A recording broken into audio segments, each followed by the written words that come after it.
Buenos días, queridos hermanos. Para mí, buenos días porque estoy en Alemania. Aquí hay algunas horas de diferencia. Antes de comenzar, quisiera pedirles un favor. ¿Me están escuchando bien la transmisión? ¿Se escucha claramente? Pueden escribirlo en el comentario, por favor. ¿Me pueden escuchar?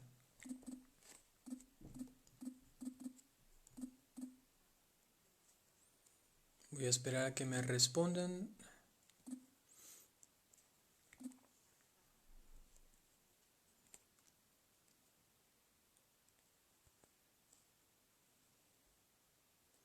Hola. ¿Me pueden escuchar? Ah, qué bueno. Irmis Blanquita debe ser, Irmis. Entonces, vamos a dar inicio a este momento. Solamente vamos a esperar 2 minutitos más a que sea la hora exacta y luego comenzamos con las preguntas, ¿ya?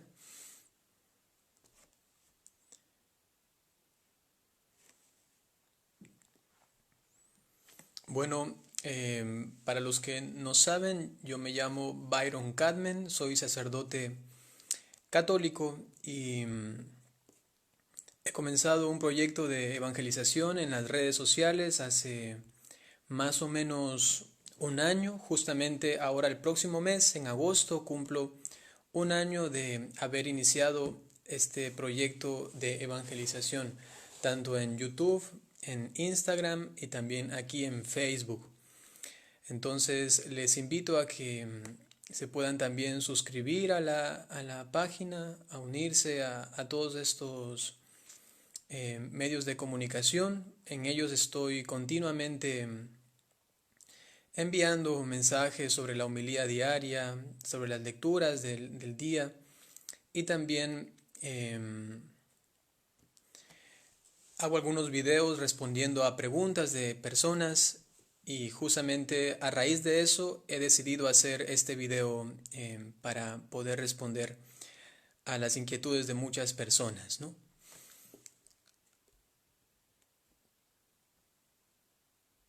Gracias Patricia Jain Peña. También están ahora uniéndose más personas. Em, Mela Villagómez, muchas gracias por estar también aquí presente. Isidro de Pérez Rodríguez. María Guadalupe Montenegro. Lidia López, Lucy Martínez. Nelson Rodolfo Sandoval.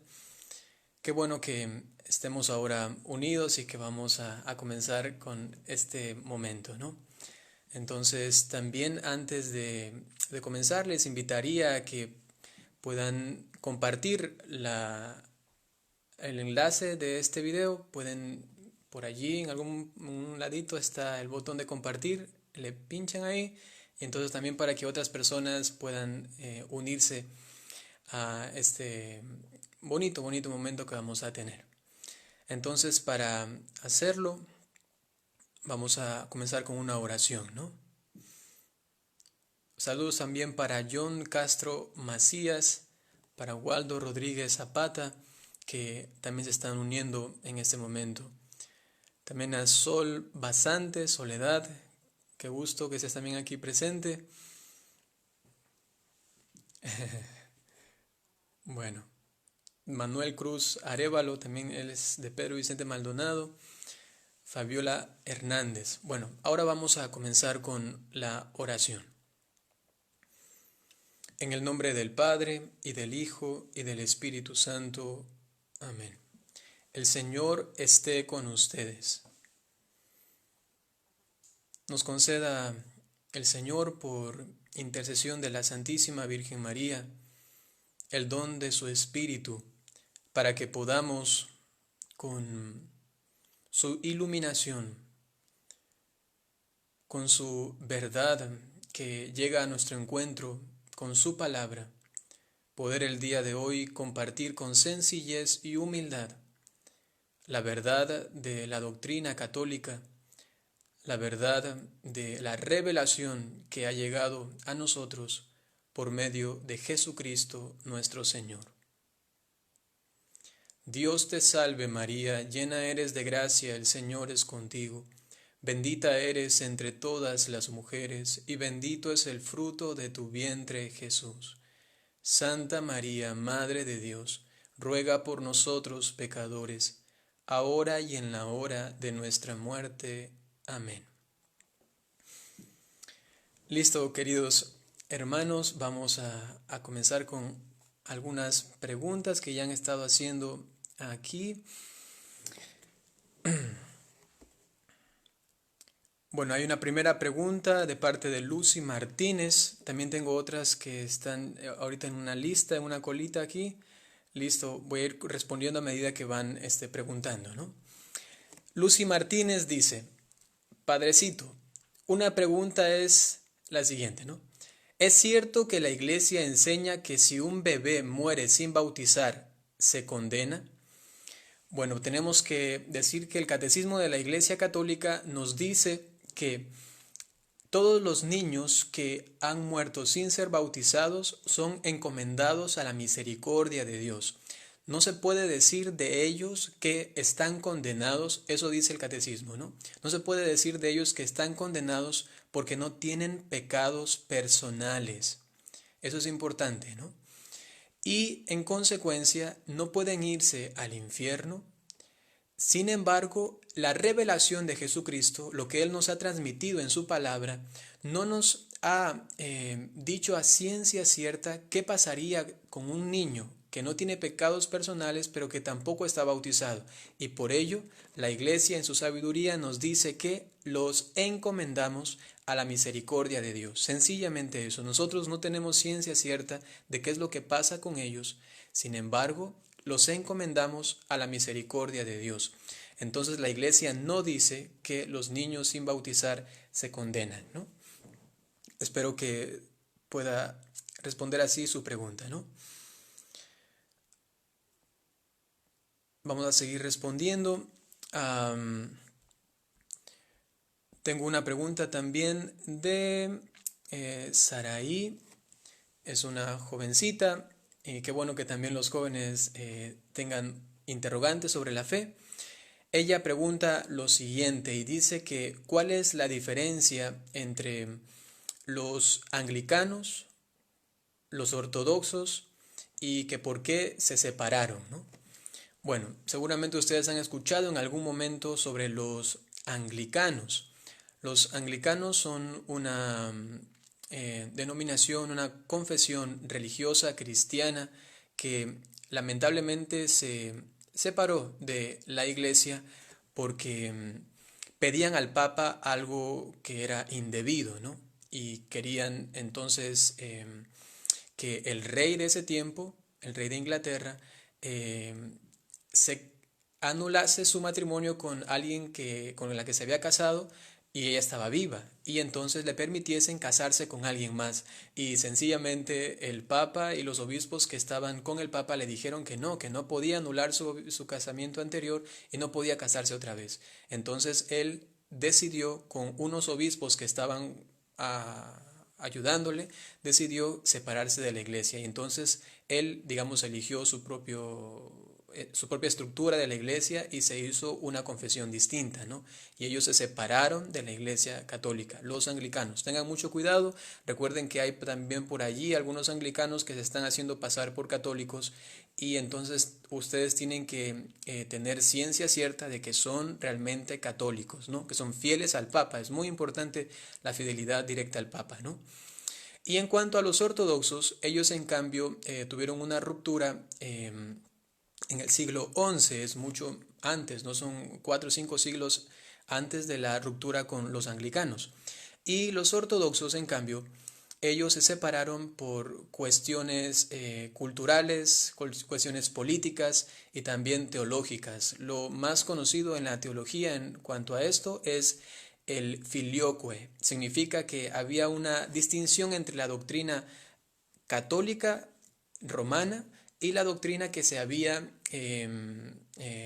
fraguado, que se había elaborado en esta parte de la iglesia ortodoxa. Ortodoxa me refiero a Oriente, ¿no? Todo lo que es a, a, ya Medio Oriente, Constantinopla, ¿no? Y allí ellos decían que la Trinidad estaba tenía una diferente relación, ¿no? Nosotros siempre decimos que el Espíritu Santo procede del Padre y del Hijo, ¿no? Y entonces ellos decían que no puede proceder del Padre y del Hijo, sino que procede del Padre por medio del Hijo, ¿no? Y entonces allí había una discusión teológica, también había una distinción litúrgica entre ellos y nosotros. Ellos hablaban griego, normalmente la iglesia romana hablaba latín y no se comunicaba muy bien. Listo, había muchas diferencias que al final no pudieron sostenerse y entonces tuvieron que separarse. Tanto los ortodoxos como los católicos no pudieron entonces en ese momento, siglo XI, continuar juntos, y hasta la fecha, por ejemplo, han habido ya algunos avances para la retoma el retorno a la unidad entre católicos y ortodoxos. Sin embargo, es una situación muy difícil. Vamos a seguir orando para que podamos continuar como hermanos, ¿no? Nosotros siempre lo hemos considerado a los ortodoxos como nuestros hermanos más íntimos, los más cercanos, dice el Catecismo de la Iglesia Católica, ¿no? Podemos recibir los sacramentos de ellos. Hay que tener cuidado en esto. Nosotros, de los ortodoxos, no podemos recibir normalmente los sacramentos, sino cuando, por ejemplo, un domingo no hay otra misa, no hay una misa católica, tú puedes ir a donde una iglesia ortodoxa y recibir allí la misa y entonces recibir la comunión. Ojo a esto con los ortodoxos, con los anglicanos no. Con los anglicanos no hay sucesión apostólica. Los sacerdotes de ellos no son realmente sacerdotes. Tanto así que cuando un sacerdote, entre comillas, sacerdote anglicano, regresa a la iglesia católica, él tiene que ser otra vez ordenado sacerdote, porque en la iglesia católica, en la iglesia ortodoxa se perdió la sucesión apostólica desde que inició, ¿no? Prácticamente. Listo, eso es en cuanto a la distinción entre ortodoxos, los católicos y también los anglicanos, ¿no? Vamos a continuar con las preguntas. Bueno, hay muchas personas que están pidiendo también que se les envíe saludos. Discúlpenme si no puedo hacerlo con todos, ¿no? Aquí hay una pregunta de Patricia Jain Peña y dice: Padrecito, ¿es pecado mortal no asistir a misa el día domingo? Esto hay que tenerlo muy, muy presente, queridos hermanos. No asistir a misa el domingo, ojo a esto lo que voy a decir, es un pecado grave, es un pecado grave. Significa que si una persona con conciencia de que el domingo es un día de precepto y que uno está obligado por ser católico a asistir, además lo hace con plena libertad, con pleno consentimiento, ¿sí? Yo no quiero ir a la misa, no asisto, y entonces luego no solamente lo quiere, sino que además lo hace y no asiste a misa. Es decir, que hay conocimiento, hay consentimiento y lo realiza luego. Si hay esos tres elementos, entonces es un pecado mortal y tiene que confesarse para estar de nuevo en gracia de Dios. Eso es muy importante. Actualmente los católicos estamos fácilmente dejando la misa del domingo, justificándonos por visitar a alguien, por pasar en familia. Hay que tener mucho cuidado. Tenemos que asistir todos los domingos a misa, o si no, ya que ustedes lo saben, sería un pecado mortal, porque lo saben, lo consienten y entonces no van. Es un pecado mortal, ¿no? Listo, vamos a continuar con otras preguntas. Marisol Gasca: buenos días, padrecito. Ella sabe que aquí es las 3 de la mañana. Mi pregunta es: ¿cuántas veces se puede comulgar en un día? Bueno, el derecho canónico nos dice que normalmente podemos comulgar una vez al día. Sin embargo, también podríamos hacerlo 2 veces al día. Solamente la segunda comunión sería posible si nosotros asistimos a una misa completa. Eso es importante. La primera comunión uno puede recibirla en una misa, en una liturgia de la palabra, por ejemplo. Y después, si quiere recibirlo otra vez, podría hacerlo, pero tiene que asistir a una misa completa. Sencillamente esa es la doctrina, la enseñanza, ¿no? Entonces todos los fieles católicos pueden comulgar máximo hasta 2 veces al día. Hay otra pregunta. Iliana Takeda. Padre Byron, ¿podría explicar la diferencia entre religión y secta? Le agradezco la respuesta. Bueno, vamos a responder esto. La religión. Bueno, la religión es, digamos, en cuanto a su terminología etimológica, religión viene del término latino religare o religere, ¿no? Que significa, religar significa unirse a lo divino y religere es leer, ¿no? Es como repetir o leer algo continuamente, ¿no? Que hace referencia a tener la Biblia o un libro de oraciones y estar leyendo, ¿no? La definición que a mí más me parece correcta es justamente religare, ¿no? Que es estar en una unión continua con Dios, ¿no? Ahora, dentro de la historia de la humanidad, han habido 5 religiones tradicionales, ¿no? 5 religiones tradicionales, digamos, de las cuales nacen luego todas las demás denominaciones, confesiones y también sectas, ¿no? Entre ellas, obviamente, está la judía, la religión judía, y de la judía también viene la cristiana, ¿no? Dentro de la cristiana, lamentablemente, ha habido momentos de ruptura, sobre todo en el siglo XVI, ¿no? Con la ruptura de la Reforma Protestante, y los protestantes con su cabecilla, digamos así, en ese entonces, que era Martín Lutero, decidió también separarse de la iglesia, hubo una ruptura allí y ellos comenzaron a tener unas sectas, ¿no? ¿Qué son estas sectas? La secta significa que ha nacido de una cabeza principal. En este caso sería la Iglesia Católica, y la secta es eso que ha nacido de la cabeza principal y que ahora también, a semejanza de ella, tienen una especie de religión, ¿no? En consecuencia, por ejemplo, los evangélicos, los protestantes, pentecostales, los testigos de Jehová, todos ellos son sectas, ¿no? No se puede denominar a ellos como una religión. Eso es importante, porque hay 5 religiones tradicionales, ¿no? Entre ellos están también los hinduistas, los budistas, los musulmanes, ¿no? Listo, vamos a continuar. Espero que les esté sirviendo las preguntas. Recuerden que estamos en una transmisión en vivo, pueden ir haciendo sus preguntas y yo voy a intentar responder. Y las que no pueda responder, voy a ponerlas en una cola para luego también hacer algún video o ir publicando las respuestas, ¿no?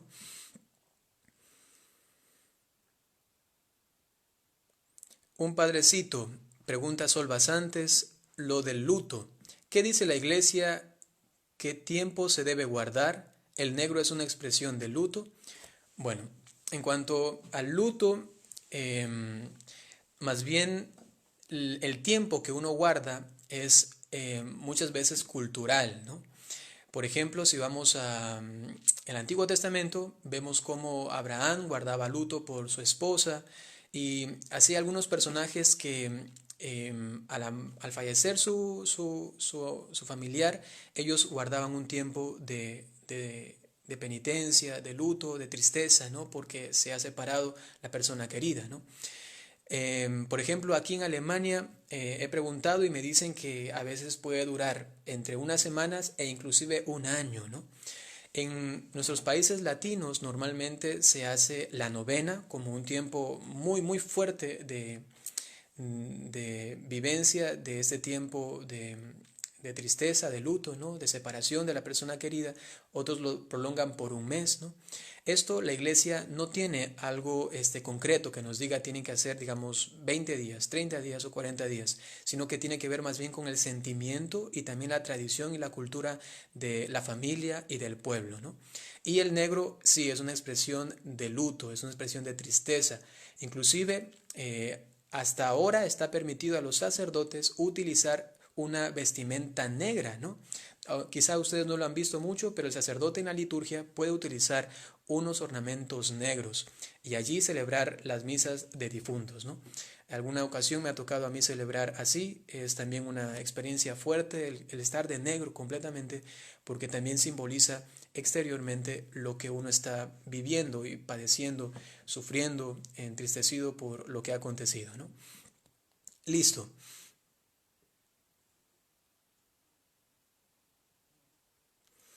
Um, Isidro Xaris del Pérez Rodríguez pregunta, pero entonces, ¿por qué el Papa dijo que si no puedes ir a una misa católica y se va a una misa anglicana no pasa nada, que es válido?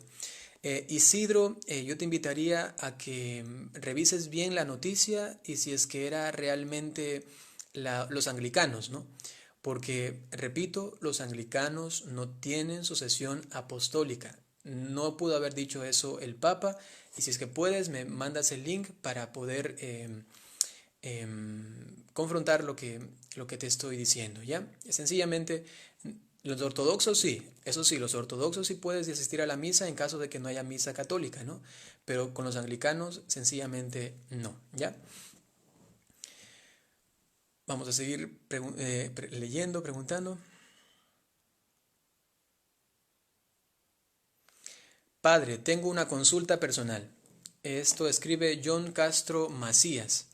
En mi caso quisiera optar por ser laico consagrado, pero seguramente dice, me enteré que puedo hacer votos privados delante de un sacerdote. ¿Es cierto?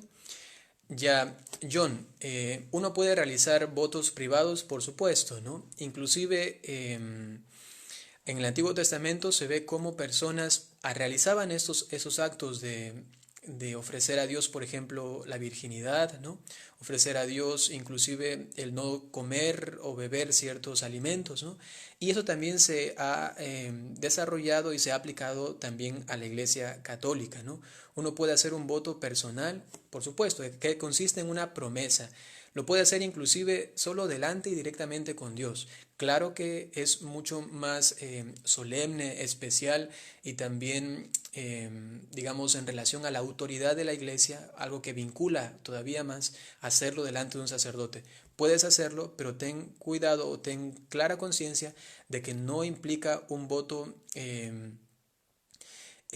solemne o un voto, digamos, que los demás están obligados a rendirte alguna especie no sé, de pleitesía porque has hecho algo como si fueses un religioso, ¿no? Es algo personal y eso lo vas a guardar tú en tu relación con Dios y esto tiene una grandeza y un valor impresionante, ¿no? Así que se pueden hacer promesas a Dios que en el derecho canónico se llama voto, ¿no? Listo. Saludos ahora también por aquí. Uy, hay algunas personas. Um, David Ullauri, él es de Pedro Vicente Maldonado y él pregunta, buenas noches padre, gracias por preguntar David, él también es un jovencito, me alegra mucho que los jóvenes están también aquí convocados. ¿Usted qué recomendación le daría a la Iglesia Católica para hacer para acercarse más a los jóvenes debe ser que están alejados de Dios en esta época? Bueno, me estás preguntando por una recomendación a la Iglesia Católica, ¿no? Listo. Bueno, lo que yo podría decir en cuanto a mi experiencia, por ejemplo, yo estuve en TC, es una comunidad francesa aquí en Europa, y ellos tienen una reunión multitudinaria de muchísimos jóvenes que vienen de muchos lugares, y lo que yo aprendí ahí sobre todo con estos jóvenes que venían a este lugar y que no eran solamente católicos, sino que eran budistas, musulmanes y eran inclusive ateos que habían sido convocados y estaban allí reunidos, es que los jóvenes tienen muchas, muchas inquietudes de su vida, de cosas que le acontecen en el día a día, ¿no? Y fue maravilloso que yo en un momento me encontré rodeado de muchísimos jóvenes de España, sobre todo de Portugal, de Latinoamérica, que estaban allí alrededor mío haciéndome preguntas tan sencillas, pero que para ellos eran tan importantes. Preguntas en cuanto a su relación con sus padres, en su relación con otras personas, preguntas sobre el amor, que es lo que tanto les llama la atención, ¿no? Y darles un enfoque muy, muy cercano, muy real, ¿no? No palabras y cosas que son muy abstractas, sino cosas concretas, ¿no? A mí me maravilló ver el rostro de tantos jóvenes que decían, ¿cómo es posible que nosotros no hayamos sabido antes que hay una forma más grande de amor? Es decir, lo que estoy diciendo es que hay una forma dentro de la Iglesia Católica, en toda su sabiduría que tiene de siglos, ¿no? Hay una forma de vivencia y de explicación de la vida que los jóvenes necesitan escuchar y por ello necesitamos pastores, necesitamos sacerdotes, religiosos, misioneros que tengan la capacidad de comunicar eso de una forma sencilla y cercana. Cuando un joven escucha, por ejemplo, que el amor no solamente consiste en tener sentimientos y querer estar con una persona en la cama, sino que requiere un sacrificio, requiere un hecho de donar, no mi cuerpo, sino donar mi tiempo, donar mis palabras, donar mi atención a la otra persona e inclusive sacrificarme por ella, realizando un acto de amor. Solamente este puntito, ¿no? ¿Cuánto no llamaría la atención esto a los jóvenes, ¿no? Entonces lo que yo sí diría es que no tenemos que cambiar la doctrina, no tenemos que hacer algo distinto, sino solamente anunciar a Cristo, pero de una forma cercana y muy práctica, sobre todo en esas cuestiones tan vitales para los jóvenes que esto realmente les ayuda muchísimo, ¿no? Bueno, voy a ir nombrando algunas personas que están mandando bendiciones. Muchas gracias por sus oraciones.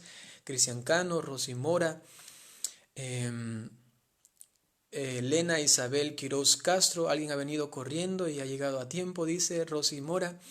Um, Elena Isabel, usted entendió que era una misa en vivo. No es una misa en vivo, eran preguntas, ¿no? Y ahora estoy respondiendo. Saludos para Guadalupe Alarcón. Sinforosa de la Cruz. Padre, ¿los animalitos cuando mueren van al cielo? Bueno, yo esa pregunta ya la había respondido en un video anterior. Voy a ser muy concreto, no voy a hablar mucho sobre el tema. Solamente les invito a que si quieren saber más, vean el video que ya puse en un padrecito, tanto en YouTube, en Instagram y también en Facebook, ¿no? Los animales, según la doctrina católica, no van al cielo, ¿no? No hay ningún documento, no hay parte de la revelación que nos diga que ellos van al cielo, y también el asumir esta postura de que pueden ir al cielo podría chocar con algunos otros argumentos teológicos, ¿no? Sin embargo, la Iglesia tampoco ha dicho, ¿no?, concretamente que no van al cielo, pero no podemos decir más allá. Pero repito, sin embargo, el decir que ellos van al cielo es incorrecto, porque eso no viene de parte de la Iglesia, porque la Iglesia no nos ha dicho eso, Jesucristo no ha revelado eso en su palabra, y en consecuencia no podemos decir que los animales van al cielo.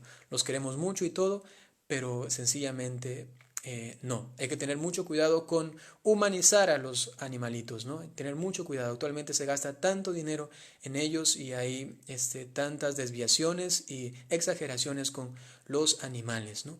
Tengan mucho cuidado, ¿no? Y no dejar desviarse su atención en cambio de la realidad superior y sustancialmente abismal en cuanto a grandeza y dignidad que tiene el ser humano, ¿no?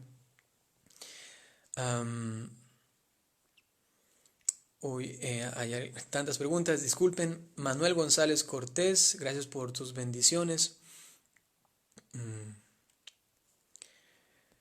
Saludos para Julie Ramos.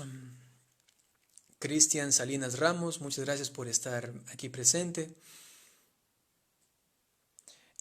Padre, un saludo. Quisiera saber si hay algún libro guía para entender mejor la Biblia. Bueno, yo les recomendaría, em, por ejemplo, para que, así algo muy práctico, que ustedes vayan y se acerquen al sacerdote de su parroquia y que juntamente con él, pregunten y hagan un camino para estudiar la Biblia, ¿no? Eso es realmente lo mejor. Si es que no tienes acceso al sacerdote, se te hace un poco difícil y quieres tú mismo hacer un pequeño estudio, entonces yo te invitaría a que puedas conseguir un libro que se llama la Biblia, ¿no? Y es una explicación de, escucha bien, de Scott Hans, ¿no? Scott Hans. Hace una explicación de el Antiguo Testamento y el Nuevo Testamento de una forma realmente impresionante. Scott Hans es un ex protestante convertido al catolicismo que ha estudiado la Biblia de una forma tan profunda. Él vive en Estados Unidos y ha hecho este libro para profundizar en la Biblia, ¿no? El nombre del autor, escucha bien, se llama Scott Hans, ¿no? Saludos para Sai de Ordóñez. Gracias por saludos. Carlita Villalobos. Hola Carlita, ella es de El Salvador. Johnny Antonio Rivera, ¿cómo estás? Gracias por tu pregunta, estoy muy bien. Ahora ya casi son las 3:30 de la mañana aquí en Alemania. Estoy realizando una misión y ahora me doy un tiempo para poder compartir con ustedes. Irina Flores, gracias por estar aquí. Tamara Dalgo, Juana Torres, Mireles, debe ser Mercedes quizá. Hola, gracias por tu saludo. ¿Existe algún orden para empezar a leer la Biblia? ¿Desde dónde se recomienda empezar? Esta pregunta la respondo de la siguiente manera. Lo más práctico es comenzar con el Evangelio de Marcos. Es el Evangelio más corto y el también más sencillo. Entonces, si alguien quiere introducirse en la lectura de la Sagrada Escritura, les recomiendo comenzar con Marcos. Luego con Mateo y Lucas, los tres evangelios que se conocen como los evangelios sinópticos. El Evangelio de Juan, dejarlo por un momento. Y luego, una vez habiendo leído esto, comenzar con los Hechos de los Apóstoles. Y allí uno puede tomar una decisión. Una vez que tenga esto leído, puede comenzar con el libro del Génesis, todo el Antiguo Testamento, o continuar con las cartas de San Pablo, ¿no? Pero lo que he mencionado primero es lo primordial, porque allí uno puede tener una visión muy amplia y ya cristiana de la palabra de Dios, de la Sagrada Escritura. Con esa visión, entonces puede entender ya también el Antiguo Testamento y también el Nuevo Testamento, las cartas católicas y de San Pablo, el Apocalipsis también, ¿no? Esto en cuanto a la lectura, ¿no? Esto en cuanto a la lectura. No me refiero a un estudio más profundo, ¿no? Sino en cuanto a la lectura, ¿ya? Hola Frida Maús. Hola Juana Torres Mireles. Aquí Juana Torres Mireles me pregunta que si puedo hablar sobre el Espíritu Santo y sus dones. Bueno, puedo decir algo muy bonito, algo muy interesante que dice Santo Tomás de Aquino, ¿no? Santo Tomás de Aquino hace una explicación y les invito a que busquen, por ejemplo, en internet, la explicación de los dones del Espíritu Santo por Santo Tomás de Aquino, o también los dones del Espíritu Santo como un camino de santificación, ¿no? Y él explica cómo cada uno de los dones del Espíritu Santo tienen como niveles, ¿no? Que comienza con el don más básico hasta el más alto, ¿no? Y el más básico, menciona él, ahora si mal no recuerdo, es el don de piedad, ¿no?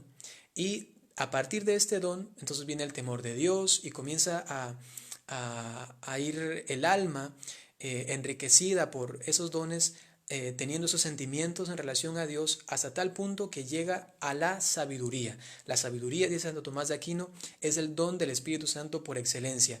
Aquel que lo posee, entonces tiene en él la plenitud de la vida cristiana. La plenitud de la vida cristiana consiste entonces en la recepción de los dones del Espíritu Santo, que según la teología de Santo Tomás de Aquino comienza con el don de piedad, Continúa con el de temor de Dios, los siguientes dones hasta llegar al don de sabiduría, que la sabiduría en Dios significa poseer al mismo Cristo, su palabra, que no es solamente inteligencia, sino saber realmente cómo llevar la vida según la voluntad de Dios, que es la pregunta que todos nosotros tenemos.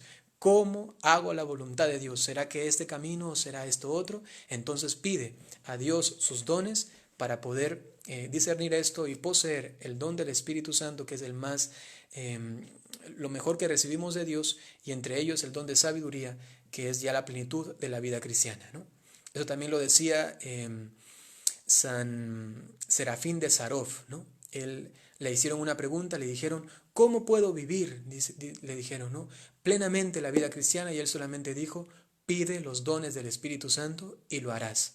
Y en un momento de oración, con esa persona que le preguntó, pidieron la efusión del Espíritu Santo y esta otra persona experimentó. Ahora entiendo qué significa ser cristiano y qué significa realmente tener al Espíritu Santo como compañero, como huésped de nuestra alma, ¿no? Eso, Juana Torres Mireles, ¿no? John Castro Macías, gracias por la pregunta. Rainer Kadmen, ¿qué consecuencias tiene el no haber cumplido una promesa? Bueno, la primera consecuencia es que es un pecado, ¿no? Y eso ya es la peor consecuencia que uno puede tener, ¿no? El haber dicho a Dios que iba a realizar algo y no hacerlo. Ahora, sin embargo, uno puede como subsanar las cuestiones del pasado y entonces decir, Señor, hagamos las paces, uno tiene que confesarse obviamente, y entonces hacer una propuesta nueva o hacer de alguna manera la obra que no pudo haber hecho en el pasado, ¿no? Entonces la primera consecuencia es el pecado. Otra, obviamente, por el pecado uno es privado de la gracia, no completamente, si no es un pecado mortal, pero sí parcialmente, ¿no? Y comienza a estorbar un poquito. Entonces, rápidamente la confesión y también el subsanar eso que uno no pudo realizar antiguamente, ¿no? Marco Ramos, padre, ¿cuál es la situación de la iglesia en Alemania, perdón? Bueno, voy a responder también brevemente. Aquí hay una aglomeración de situaciones, de voces. Hay unos obispos, lamentablemente, que están fuertemente pidiendo al Papa una renovación de la moral sexual, de la aceptación, por ejemplo, de los matrimonios homosexuales, inclusive de la utilización de anticonceptivos y también del aborto, ¿no? Y entonces aquí hay una cuestión que se está dando que da inclusive un poquito de temor en cuanto que pudiese haber realmente un nuevo cisma, inclusive un obispo, el que se encarga del área familiar en toda Alemania, llegó a decir que si no se acoge las peticiones que están haciendo estos obispos, habrá un cisma inclusive peor, decía él, que el cisma de Martín Lutero, ¿no? La reforma anterior, la reforma protestante, ¿no? Entonces, yo les pido orar mucho por Alemania, orar mucho por los obispos. Se encuentran en una situación en la que muchas personas de afuera les están, digamos, oprimiendo, les están acosando. La prensa, medios de comunicación los tienen muy, muy, digamos, azotados y ellos están intentando buscar una solución. Lamentablemente algunos no tienen la suficiente valentía para guardar la doctrina y entonces están sucumbiendo ante estos acosos, ¿no? Próximamente va a haber un sínodo aquí regional o digamos parcial dentro de la iglesia alemana y se van a discutir todo esto, ¿no? El Papa Francisco recientemente ha mandado una carta para el pueblo alemán y él ha dicho que por favor no dejen de sentir con la iglesia, no dejen de estar unidos a la iglesia universal, ¿no? Veamos qué va a pasar, se puede esperar cualquier cosa, por eso oremos mucho por ella, ¿no? Gracias Marco Ramos por tu pregunta. Ah, tú eres de Ecuador, creo que te conozco. Frida Emaús, gracias por estar aquí. Bueno, Frida, ya he respondido antes sobre la iglesia ortodoxa, también la anglicana, y ahora me has preguntado un poco sobre la maronita, ¿no? Bueno, dentro de la iglesia y también dentro de la Iglesia Ortodoxa y también de la Iglesia Católica hay diferentes ritos. Y entonces entre uno de ellos está el rito maronita, ¿no? ¿Qué quiere decir eso? Mejor dicho, es que tienen un rito especial, que no es, digamos, tal cual como nosotros los católicos en esta región occidental celebramos la misa, sino que lo hacen de una manera distinta. ¿Hay maronitas que son católicos? Sí, según entiendo, ¿no? Y ellos entonces pueden celebrar una misa y uno puede asistir allí, sí, si son maronitas católicos, ¿no? Entonces uno tiene que tener también eso muy claro y preguntar, siempre es bueno hacerlo para no confundir, ¿no? En cuanto a esa liturgia de Medio Oriente o de la zona oriental, ellos normalmente celebran una misa todavía más larga, hay muchos más cantos y tienen algunos otros ritos, pero lo más importante, que es si son católicos, es la parte de la consagración y la liturgia de la palabra, ¿no? Listo, saludos Gabriela Albarracín, saludo también a Argentina, Colombia, Ecuador, México, que están presentes, Estados Unidos, Anela Durán Escobar, me dice ella que no puede oír nada, será cierto, voy a bajar ahora, parece que sí se está escuchando, ¿verdad? Creo que tienes que arreglar un poquito el micrófono, perdón, el auricular, o subir el volumen a tu teléfono, a tu computadora, Andela, ¿ya? Manuel González Cortés. Padre, si no puedo ir a la misa católica y la más cercana es luterana, ¿se puede? Allí ahora me has cogido en roja, digamos así, ¿no? Voy a consultar concretamente sobre la iglesia luterana. Yo no he leído un documento donde se diga esto. Por ahora, digamos, dejémoslo en suspenso. Voy a tenerlo presente para buscar un poco mejor, pero por ahora te recomiendo que no lo hagas, ¿no? Porque no sé en cómo está actualmente la situación en la relación con la iglesia luterana, ¿no? Me parece que no, me parece que no, porque también me parece que los luteranos no tienen sucesión apostólica. Es más, ahora lo estoy recordando, ellos tienen inclusive sacerdotes, mujeres, sacerdotisas, ¿no? Entonces, ellos no tienen sucesión apostólica. Ahora lo recuerdo, ¿no? Entonces no se puede ir a una misa luterana, ¿no? No hay consagración real, no hay presencia auténtica de Jesucristo, ¿no? Araceli Derio Manzano, saludos. Araceli pregunta, Padre, ¿cómo puedo darle sentido al dolor físico o a una enfermedad? Esa pregunta es muy, muy importante. Les invito a que la escuchen con atención. Aquí tenemos atrás de mí a un crucificado, ¿no? Aquí está Jesucristo.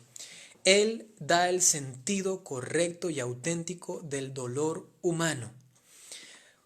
Para que una persona pueda llevar dignamente y según el sentir religioso cristiano y según la voluntad de Dios, uno tiene que unirse a la pasión de Cristo. Esto lo han dicho muchísimas personas, pero muy pocas son las que realmente profundizan en esas palabras. Unirse a la pasión de Cristo significa que de alguna manera, escucha bien esto, de alguna manera yo encuentro en este ofrecimiento de mi dolor alegría. El cristiano que encuentra alegría, que puede sonreír en medio del dolor, como les pasó a los apóstoles cuando eran azotados, ellos decían, nosotros nos gloriamos en haber sido azotados por el nombre de Cristo, haber sufrido tanto. Una Marianita del Niño Jesús que decía, Señor, dame enfermedades, dame sufrimiento, porque si el ser humano entendiese hasta qué punto puede llegar el sufrimiento a ayudar a la redención del género humano, pedirían inclusive enfermedades. El mismo San Agustín decía, Señor, solamente en el cielo entenderemos y tendremos la conciencia de cuánto bien hemos hecho con estos nuestros sufrimientos, ¿no? Entonces, yo te invito y les invito a todas las personas que tienen algún dolor o alguna enfermedad a unirse a la cruz de Cristo. Mira al crucificado, mírale realmente y dile, Señor, dame la gracia, porque esto es una gracia de Dios, dame la gracia de poder gozarme de poder alegrarme, de estar feliz y tener paz en medio de mi sufrimiento y en medio de mi enfermedad. Y para ello, ojo a esto, no hay que renunciar a ella, me refiero a la enfermedad o al sufrimiento, no hay que rechazarla, sino aceptarla. Una vez que uno la acepta y que no está por allí quejándose negativamente, entonces uno se dispone para recibir esta gracia de Dios, ¿no? Es muy, muy importante. Te invito a que también puedas leer un poco la vida de San Juan de Dios. Él es también alguien que entendió muy bien el sentido del dolor entregado a Dios, ¿no? También la vida de Santa Marianita del Niño Jesús. Y solamente termino esta pregunta con Santa Catalina de Siena, ¿no? Ella decía que Cristo en la cruz era el hombre más feliz y el hombre más triste de todo el mundo en su perfección, porque en él, en su sufrimiento exterior, obviamente, humanamente duele y entristece, ¿no? Sin embargo, interiormente su alma, decía ella, era la más feliz perfectamente de toda la historia de la humanidad. Esta es la gracia de aquellos que viven unidos su dolor a la cruz, ¿no? Gracias, Araceli, entonces por tu pregunta. Alba Rosa Sánchez Llerena, saludos desde Colombia, muchas gracias. Saludos para María Liliana Vélez Céspedes, saludos para Teresa Izaguirre, gracias por sus bendiciones. Elba Rosa Sánchez Llerena, ella pregunta, ojo a eso, esta también es una pregunta interesante. Elba Rosa Sánchez pregunta, Padre, ¿nosotros tenemos alma o espíritu, no? Bueno, el ser humano, según la antropología cristiana, tiene cuerpo, alma y espíritu. Somos de alguna manera también trinitarios, ¿no? Dios Padre, Hijo y Espíritu Santo también nos ha creado a nosotros trinitarios. Somos alma, cuerpo y Espíritu Santo. Y según el alma, el cuerpo y el Espíritu Santo también tenemos, eso es algo interesante, ¿no? Una relación con la Santísima Trinidad, ¿no? Eso así lo respondo brevemente, ¿ya? Hilda López.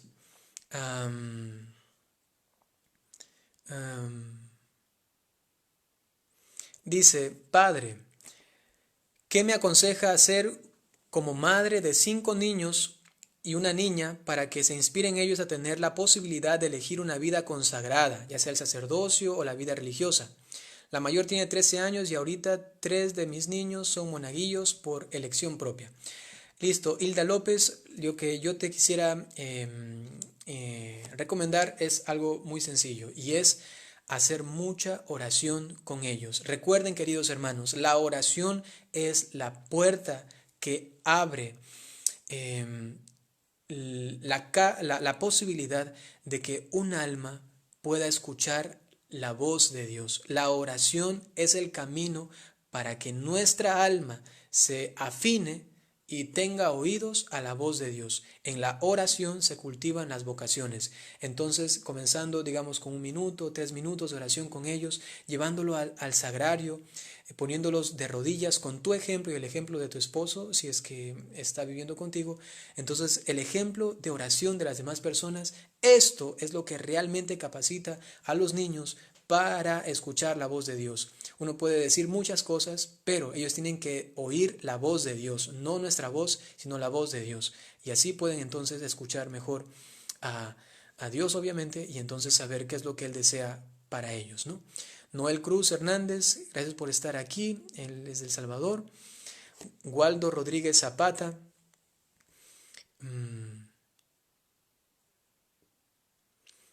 Waldo Rodríguez Zapata, Padre, quiero saber si los perros traerán algún objetivo en la vida de los seres humanos. Espero entender bien la pregunta.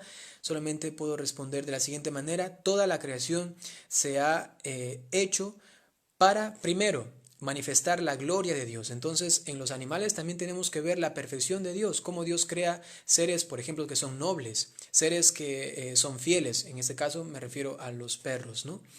Y en ellos primero dar gloria a Dios y segundo también ha sido creado para que nosotros los seres humanos podamos como jardineros de todo este jardín de la creación poder cuidarlos, acompañarlos y también en ellos encontrar de alguna manera la obra misericordiosa de Dios.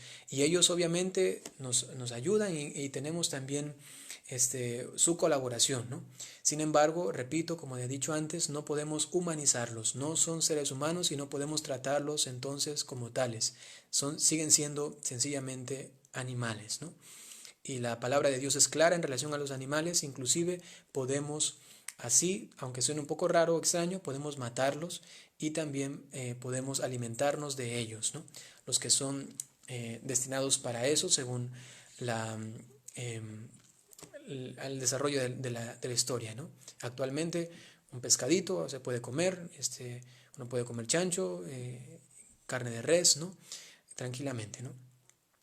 María Montes de Oca, saludos, gracias desde California, nos está saludando. Maura, saludos de México, muchas gracias. Anita Castillo, familia Carmen, les saludo a todos ustedes, gracias por estar aquí. Carmen Rosa Cardoso, Carmen, dices que lea tu pregunta, que necesitas un consejo, creo que ya la respondí, me parece que era de la enfermedad, ¿no? Gracias Constanza Anson, Alex Andrade, Mersov, Colectivo Fiat. Ella pregunta algo, dice, una amiga los sábados va a misa a las 4:30 de la tarde, de 6:30 a 7:30, que es lectura de domingo. ¿Puede comulgar las 3 misas? Paz y bien. No, en un día solamente se puede comulgar máximo 2 veces, ¿ya? En un día solamente 2 veces, ¿ya? Pepe Ortega, saludos, muchas gracias por estar aquí presente. Nos escribe desde México. Nilda Carreón, gracias por estar aquí, nos escribe desde Ecuador. Jessica Maribel, disculpen si alguno no puedo mencionarlo, hay muchas personas que están escribiendo. Elba Rosa, Eric Peña, Alberto Chacaliaza, Paulita Cuenca, María Elisa Loor, Carolina Yaque, Araceli Darío Manzano. También pregunta sobre la enfermedad. Recientemente ya respondí a esa pregunta.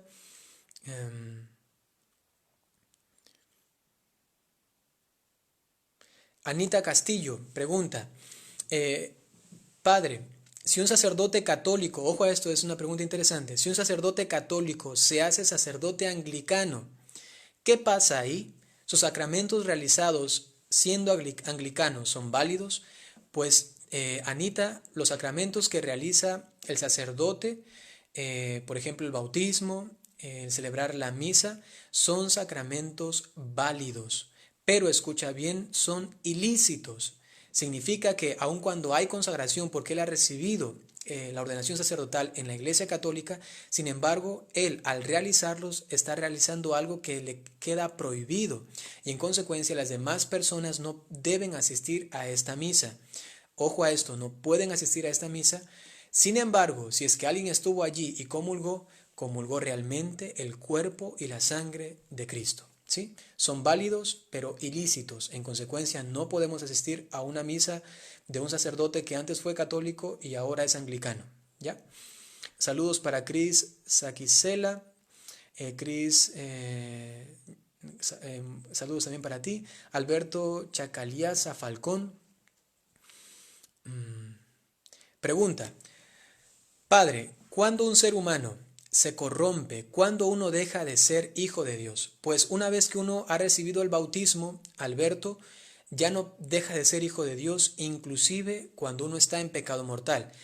Cuando uno está en pecado mortal, tiene la posibilidad de confesarse y entonces regenerarse, ¿no? Y entonces allí su alma, una vez que estaba muerta por el pecado mortal, retomar la relación con Dios. Entonces, digamos, la corrupción más terrible que tiene el ser humano en cuanto al alma es el pecado mortal. Eso, de alguna manera, mata el alma, ¿no? Sin embargo, no dejamos de ser hijos de Dios y podemos acercarnos a la confesión para restaurar nuestra relación con Dios.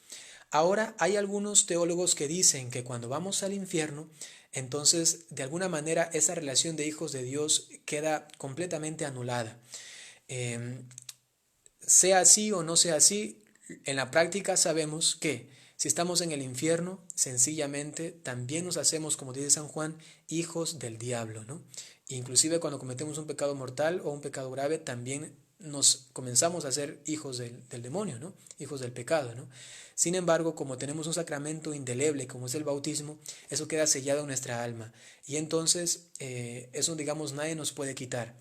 Y pienso que inclusive en el infierno, cuando estemos allí, si es que nos tocaría ir allá, espero que nunca ninguno de nosotros nos toque, pero si nos pasase eso y tuviésemos que estar allí, lo que más nos dolería es que tenemos la conciencia de que somos hijos de Dios y que nosotros rechazamos a nuestro Padre, que es Dios, y libremente le dijimos, no quiero saber nada contigo, cometo pecados y no me importa la vida de gracia, y entonces estar allí en el infierno eternamente sería el dolor más fuerte por estar ausentes de Dios, siendo hijos de Dios. Eso es algo terrible, ¿no? Saludos María Guadalupe Chavarría. Gracias por sus bendiciones. María Teresa Hernández Vargas, Nilda Carrión.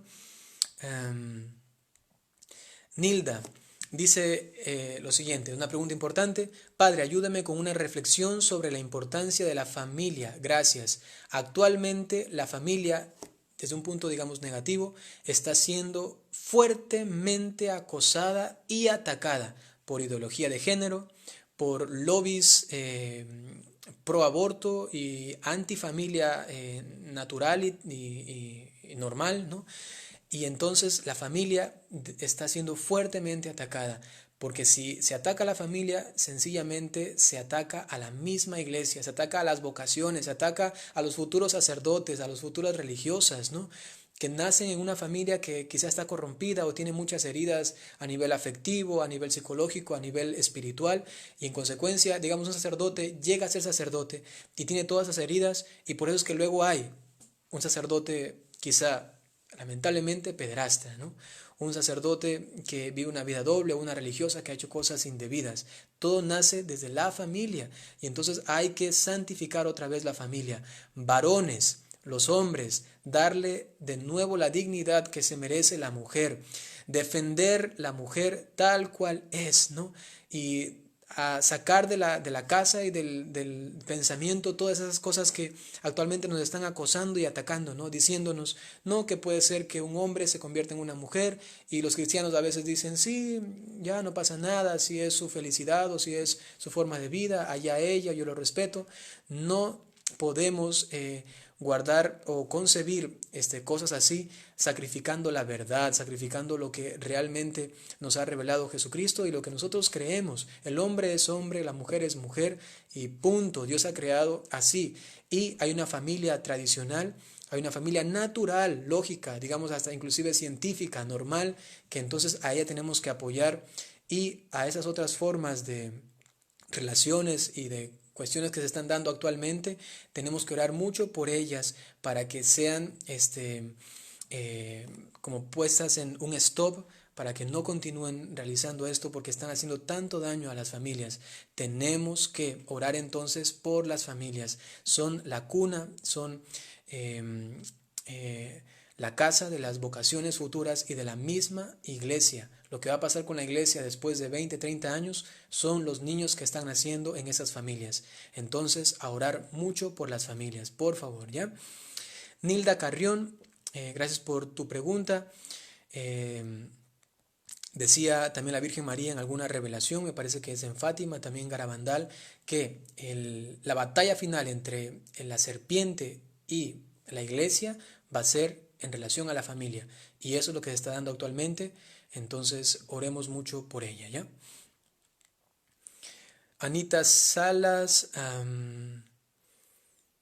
Padre, ¿qué tan cierto que algunos dicen sobre la credibilidad sobre Adán y Eva por algunas religiones o regiones, ¿no? Listo, esta pregunta también es muy interesante, te invito a que estés muy atento porque quizá es una pregunta que requiere una explicación un poquito más larga, ¿ya? ¿Adán y Eva realmente existieron? ¿Son realmente creíbles? Pues la Iglesia Católica dice lo siguiente, ¿no? Adán y Eva, en cuanto personas que tengan un nombre tal cual y que existieron así al principio de la creación, eso no podemos determinarlo completamente. Ojo a esto, cuidado, van a malinterpretarme, ¿no? Lo que dice la iglesia es que la Sagrada Escritura se sirvió de estos nombres. Adán significa justamente tierra, significa humanidad, ¿no? Justamente viene de la palabra hebrea Adam, Adamá, ¿no? Que significa rojo, que significa sangre, humanidad, ¿no? Y Eva, que viene también de la palabra hebrea Java, que significa en cambio la fuente de la vida. Esos dos nombres, humanidad y fuente de la vida, son como el principio de toda la humanidad. Ellos se llamaron realmente así, no podemos determinarlo en cuanto a un nombre propio que ellos hayan tenido. Quizá ni siquiera tenían nombre, no lo sé, ¿no? Sin embargo, la iglesia dice, y eso es algo muy importante, cuidado con aquel que diga algo distinto porque estaría diciendo una herejía. La iglesia dice que necesariamente tuvo que haber una primera pareja de la cual proviene todo el género humano, que se llamaban distintos, bueno, tal vez, ¿no? Que se llamaron Adán y Eva también, se pudieron haber llamado así. Y esta primera pareja, de ella viene toda la humanidad. Y por ello, entonces, nosotros tenemos pecado original, porque hubo una primera pareja y de ella todos nosotros recibimos el pecado original. Sin esa primera pareja se tumba la doctrina del pecado original, se tumba la doctrina de la redención inclusive. No podríamos ser salvados si es que no hubiese esta primera pareja, ¿no? Porque hubiese teológicamente la posibilidad de que otras personas no hubiesen pecado, ¿no? Pero no, tenía que haber una primera pareja. Eso está bien aclarado y escrito dentro de la iglesia católica. Ahora, en cuanto a la ciencia, Anita Salas, te digo algo muy interesante. En las universidades, los que estudian medicina o alguna área de ciencia, ellos en las universidades, los profesores, explican también que obviamente hay la teoría del Big Bang en cuanto a la creación, que dicho sea de paso no se opone a la doctrina católica cristiana, ¿no? Y en cuanto a la proveniencia del género humano, hay una teoría también, que no es la teoría de la evolución de Darwin. Obviamente la teoría de la evolución de Darwin, esto no funciona. La teoría de la evolución de Darwin ya fue tumbada hace mucho tiempo porque no tiene consistencia, ¿no? Actualmente hay algunas evoluciones de esa teoría, pero la tradicional, la que ella fundó, sencillamente no. Eso de que venimos del mono, eso hay que sacar de la cabeza, ¿no? Y más bien en las universidades está ya explicando la teoría del Adán cromosómico y de la Eva mitocondrial. Esto es un poco de ciencia, solamente puedo decir que la teoría dice que todos los seres humanos tenemos cromosomas y mitocondrias que necesariamente tienen que venir de una primera pareja humana. Eso es impresionante. Todos los seres humanos, de manera, estoy diciendo, científica, en cuanto a una teoría, provenimos de una primera pareja y sola pareja humana, ¿no? Esto es algo maravilloso que también nos ayuda a entender que lo que está en la Biblia obviamente tiene su fundamento, ¿no? Que fue por medio de un proceso, puede ser, ¿no? Repito que la teoría del Big Bang no se opone a la doctrina católica, así lo ha dicho inclusive el Papa Benedicto XVI, ¿no? Pero no es que venimos del mono, sino que pudo haber una especie de de proceso no de evolución darwiniana, ¿no? Un proceso de evolución sí, que no es que éramos otra cosa, otro género, ¿no? Otra especie, sino que siempre fuimos seres humanos y que en un momento Dios nos dio el alma espiritual y juntamente con ello la capacidad de ser sus hijos, de entonces ser seres humanos según ya capacitados para recibir su revelación, ¿no? Y esto tiene que ver con Adán y Eva, con la primera pareja humana, ¿no? Listo. Hay muchas otras preguntas. Saludos para Cristian Salinas Ramos, Deme Hernández de Lorenzo.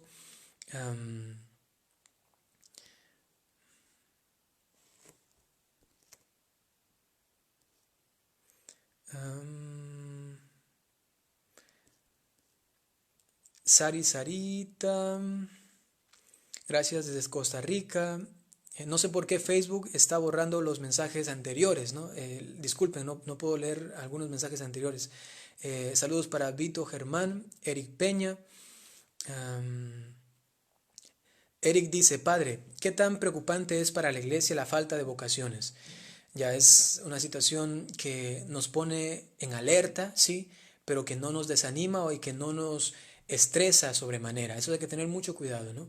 Podemos preocuparnos y orar por ella, sí, pero no podemos caer en una especie de desánimo y de melancolía, de negativismo, ¿no? La iglesia siempre ha sido de pocos. Cuando ha habido muchísima multitud, de toda esa multitud solamente han sido pocos los que realmente han estado siguiendo santamente al Señor, ¿no? Y por ello, preocuparse por vivir una vida santa personalmente y orar mucho por la santificación del mundo, ¿no? La iglesia se preocupa, por supuesto, pero no cae en, en una situación eh, con características fatales, ¿no? No es algo como el fin del mundo, ¿no? Sencillamente está pasando, oramos por ellas y pedimos al Señor que se digne llamar a muchos y nosotros orar por ellos para que puedan aceptar su llamada, ¿no? Gracias Lucy Corona, Ángela Quiroz, María Nava. Eh, María Nava dice, Padre, bueno, ya que lo escribiste, es público, ¿por qué no puedo controlar mi lengua? Si yo deseo tanto no pecar contra Dios, mi carácter sigue igual en mi conversación después de un año, en mi conversión después de un año debe ser, ¿no? Ya, María Nava, te doy una sugerencia de parte de San Vicente Ferrer. San Vicente Ferrer decía a las mujeres, les decía, por favor, llévense a sus casas agua bendita. Y cada vez que tengan que hablar con alguien o que sepan que alguien va a venir a la casa o que van a salir de la calle y van a encontrarse con alguien, tomen esa agua bendita y pónganse como señal en los labios. Háganlo con fe y eso es un remedio, digamos así, muy, muy fuerte, muy grande, que aconseja San Vicente Ferrer para las mujeres que no pueden controlar su lengua, ¿no? Digo porque él lo decía así directamente para las mujeres que no pueden controlar su lengua, ¿no? Listo, saludos para Mendoza Ortega Roberto, para Nancy Díaz. Repito, no sé por qué Facebook está borrando los mensajes anteriores, creo que hay demasiados, ¿no? Jorge López, gracias por estar aquí. María Cerniros Alcántar, gracias por también estar aquí. Carolina, Jackie, Wendy Luz del Cielo, Rafael, Caridad Benítez, Pepe Ortega. Me pregunta, Padre, ¿se puede intimar entre esposos después o antes de comulgar? Bueno, respondo brevemente esta pregunta, Pepe. Eh, eh, Hay lo que se llama el ayuno eucarístico, ¿no? Que tiene que ver con el consumo de alimentos, ¿no? Sin embargo, también, eso no es una norma de la iglesia, pero es aconsejable que también previo a la comunión, por lo menos uno haga un ayuno, ¿no? De también de cierta manera, ¿no? Unirse carnalmente con su mujer, es decir, el hecho de la carne, ¿no? Entonces es aconsejable, sin embargo, no es una obligación, ¿no? Es muy aconsejable no hacerlo antes y también esperar un poco eh, después de comulgar, ¿no? Saludos para Will Sicara, Chester Reyes. Eh, Chester Reyes dice, Padre, entonces el alma representa a Dios Padre. Uy, se fue tu mensaje, perdón. Ah, ya están yendo los mensajes, no puedo leerlos. Pero creo que tu pregunta era la relación que hay entre el alma, el cuerpo y el espíritu en relación al Padre, al Hijo y al Espíritu Santo. Sí, hay una relación que uno puede también interpretar así, ¿no? No es doctrina, digamos, dogmática de la iglesia, pero sí hay algunos teólogos que han hecho una explicación interesante sobre eso, ¿no? El cuerpo, que tiene que ver más con la humanidad, entonces está unido más al Hijo, el alma más al Padre, y porque Él es el que la crea, ¿no? Y el que nos la da, y el Espíritu, que está más unido al Espíritu Santo, ¿no? Necesito paz, ¿cómo obtenerla? Mili, te doy una frase de Santo Hermano Nicolás. Él decía, paz solamente hay en Dios. ¿Quieres paz? Entonces guarda silencio y quédate el tiempo que sea necesario hasta que Él te la dé. Quédate en silencio junto a Dios, que paz solamente hay en Dios. Si tienes cuestiones que te están acosando en tu conciencia, repáralas, confiésate y entonces haz un inicio nuevo con Dios. Will Sicara, saludos desde Guatemala, Huetzaltenango. Julia Escobar, saludos. Elvira Denis, Mauricio Restrepo Salcedo.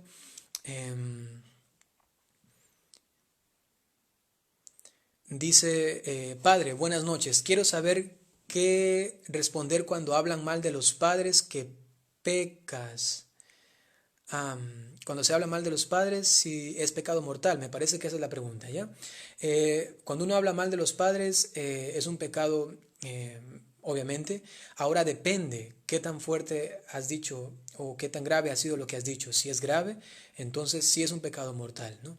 Y en cuanto que son tus padres, todavía se acentúa más la gravedad de este pecado, ¿no? Pero si es algo grave, si es algo pequeño, solamente sería un pecado venial, ¿no? No siempre es mortal.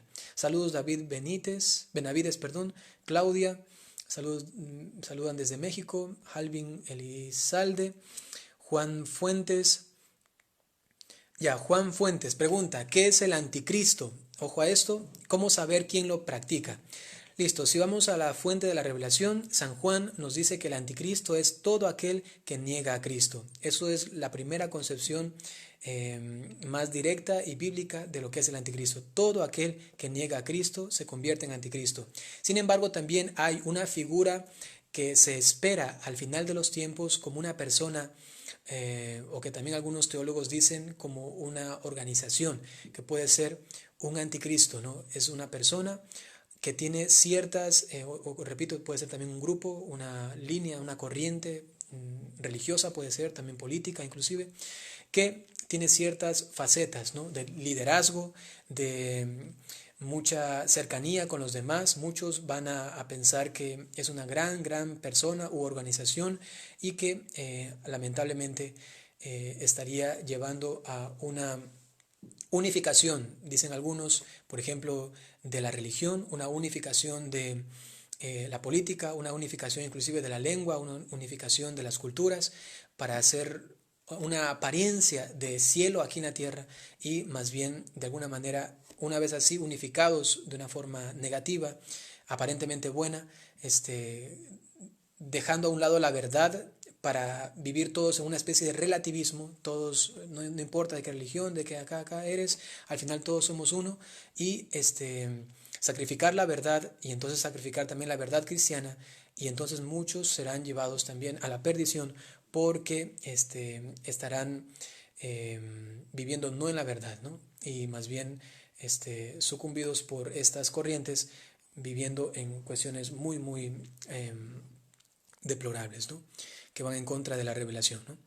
Peregrina Mariana, saludos, eres Julia, gracias por saludar desde Argentina. Wendy Luz del Cielo,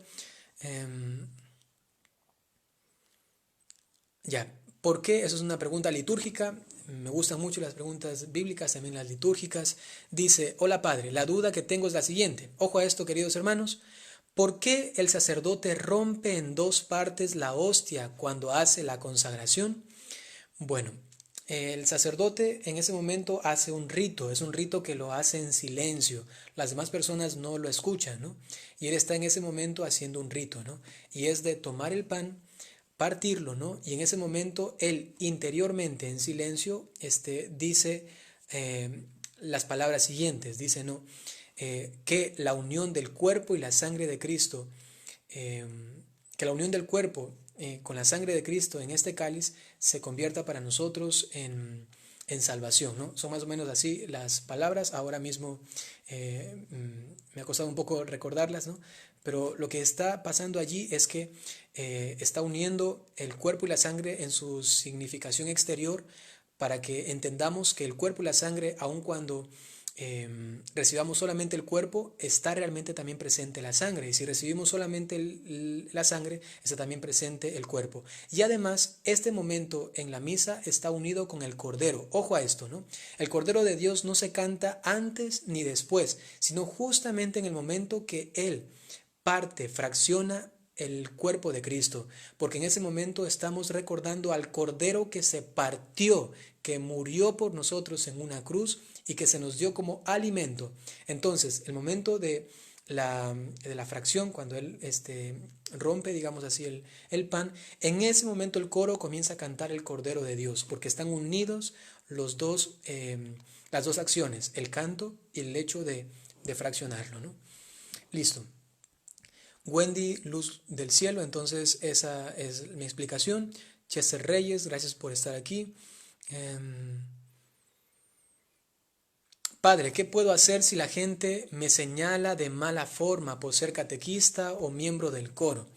Bueno, sencillamente, Chester, uno tiene que aprender a aceptar las injurias a veces, o también a veces nos tiene que servir para reflexionar si estamos haciendo bien las cosas y acostumbrarnos a ser criticados. Eso es lo más común en la vida cristiana, así que más bien uno tiene que aprender a vivir con ello y además a sacarle provecho, a ser más humildes, ¿no? A, a decir, quizá tienen razón y voy a cuestionarme, si no tienen razón, a guardar silencio, a no explotar ni decir nada negativo, sino más bien, si recibimos una palabra de crítica, uno más bien dar una palabra de bien, de amor, ¿no? Eso es importante. Y así serás un catequista ejemplar, ¿no? Inclusive también del coro, cuando ven que tú eres realmente humilde, ¿no? John Castro Macías ya también está ayudando a responder. Caterine Toledo, gracias. Carolina Villena, gracias por estar aquí. María Nava. Fuentes, Juan Fuentes, ya pueden buscar también, dice María Navas, lo que dice el padre Luis Toro sobre el anticristo. También es muy recomendable escucharle a este querido hermano.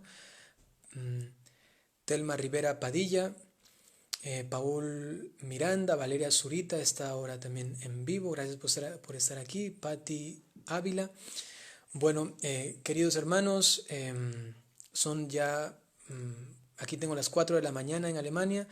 Seguramente ustedes también se darán cuenta que ya pasó la hora que había propuesto para responder estas preguntas, ¿no? Aún han quedado muchísimas en el suspenso aquí, están en stand-by.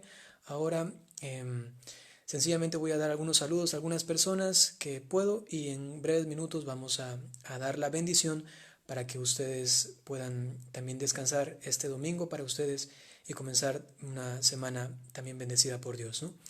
Saludos para Gustavo Castro. Ya termino con esta pregunta, ¿ya? Disculpen que me alargo un poquito, ¿ya? Él dice, ¿cuál es la manera correcta de persignarse, ¿no? Entonces, persignarse, digamos rápidamente, consiste en hacerse 3 cruces pequeñas, una en la frente, una en los labios y otra en el pecho, y luego una grande en el cuerpo, ¿no? Y la forma correcta de persignarse es, primero, hacerlo con fe, ¿no? Segundo, hacer una cruz realmente, o sea, que realmente parezca una cruz y no un garabato. Y tercero, haciendo conciencia de que somos hijos de Dios, porque la cruz nos recuerda nuestro bautismo y también que hemos sido salvados por Cristo, ¿no? También la Santísima Trinidad está en ese momento por nuestro bautismo presente y decir gracias Señor porque soy hijo de Dios, ¿no? Y la Santísima Trinidad ahora vive en mí. Algunos sacerdotes o algunos videos he visto que dicen que tienen que hacer necesariamente así. Esto no es algo que es necesario de manera absoluta, ¿no? De manera absoluta, ¿no? No es necesario, uno puede hacerlo así, inclusive en la misa del Papa, si uno se da cuenta, él solamente hace así. Esto es un signo, es algo muy bonito, sí, es recomendable, yo también lo recomiendo, pueden hacerlo, sin embargo, no significa que si no lo hago así, está mal, ¿no? No está bien, ¿no? Entonces, lo más importante es la fe, es la conciencia de lo que uno está haciendo y esto vincularlo obviamente a la cruz, a nuestro bautismo y a la Santísima Trinidad, ¿ya? Listo, saludos, Naye GB, es Nayenin Giler, Carmelita Jiménez, María Murillo, Daniel Maura. ¿A qué diócesis pertenezco? Pertenezco a la diócesis de Santo Domingo en Ecuador, pero estoy en misión en Alemania por casi un año, ¿no? Juan Fuentes, Will Sicara, discúlpenme, voy a leer rápidamente y luego, repito, voy a dar la bendición, ¿no? Daniel Maura, Judith Bernal, Judith Galvez, Daniel Maura, Rachel Russell, María Nava, dice no, ha gritado, creo que está diciendo que no termine ahora, pero debo hacerlo, ¿no? Porque luego tornaría un poco, pienso, cansado, ¿no? Chester Reyes, Margarita Pérez, María Nava, Wendy Luz, María del Carmen, María Nava, Wendy Luz, Patti Ávila, algunos están repitiendo, Carlos Guasman, Margarita Pérez, María Ángel García, gracias por estar aquí, María Nava, listo. Disculpen los que no he podido saludar o los que no he podido responder las preguntas, luego voy a leerlas y voy a hacer también publicaciones para sus preguntas, ¿no? Y si quieren que se dé otra vez un video así, pueden hacer comentarios, pueden escribirme directamente a un padrecito y entonces planificaremos una siguiente conferencia, encuentro, videollamada, ¿no? Para compartir nuestra fe. Recuerden que una respuesta de fe puede cambiar nuestra vida y la puede salvar realmente. Ahora voy a darles la bendición para terminar, pidiendo a la Santísima Virgen María que nos acompañe en esta noche y podamos descansar en paz. El Señor esté con ustedes. Les bendiga Dios Todopoderoso por intercesión de la Santísima Virgen María, San José y todos los ángeles y santos, iluminen su rostro sobre ustedes y les concedan su paz. En el nombre del Padre, y del Hijo, y del Espíritu Santo. Muchas gracias por haber compartido. Solamente les digo algo brevemente también. Pueden seguirme en YouTube, en Instagram y en Facebook, buscando sencillamente, poniendo en el buscador un padrecito. Recordarles también que un padrecito se escribe, el padrecito se escribe con C, no se escribe con S, porque hay muchos que buscan padrecito con S, ¿no? Con C. Y allí pueden encontrarme. Si van a YouTube, es importante que cuando se suscriban, además activen la campanita, porque si no ponen la campanita, entonces, según la actual distribución de los videos en YouTube, que se llama algoritmo, no pueden llegar a todas las personas, solamente llegan a pocas personas. Entonces tienen que activar la campanita y entonces los videos que estoy haciendo todos los días les llegarán, ¿no? Compartan también este video actual, pueden compartirlo en sus redes sociales y también así muchas personas podrán solucionar algunas dudas que tengan, ¿no? Listo, nos vemos la próxima vez. Mañana estaré publicando también el video de la homilía del día y también algunas preguntas entre semana estaré respondiendo. Y recuerden, podemos hacer un video próximo, ¿no? Dejen sus comentarios, sus recomendaciones si tienen alguna. Muchísimas gracias y con la bendición de Dios nos despedimos. Descansen en paz. Hasta pronto.